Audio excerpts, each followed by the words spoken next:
پیغمبر علیہ السلام، کیا اس روئے زمین پر آپ سے بھی بڑا کوئی عالم ہے؟ حضرت موسیٰ علیہ السلام نے فرمایا، میں سب سے زیادہ علم والا ہوں۔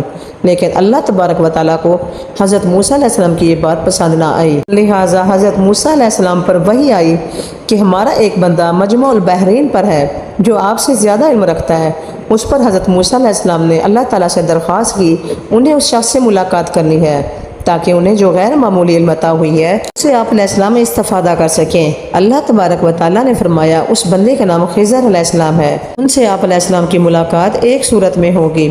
اللہ تبارک و تعالیٰ نے موسیٰ علیہ السلام کو حکم دیا کہ ایک مچھلی اپنے توشہ دان میں رکھ لیں اور سفر پر نکل پڑیں۔ جس مقام پر یہ مچھلی گم ہو جائے گی اسی مقام پر وہ شخص آپ کو ملے گا۔ لہٰذا موسیٰ علیہ السلام نے مچھلی کو اپنی زنبیل میں رکھا اور اپنے خلیفہ یوشع بن نون کو لے کر اس شخص کی تلاش میں نکل پڑے۔ چلتے چلتے جب آپ علیہ السلام ایک دریا کے ساحل پر پہنچے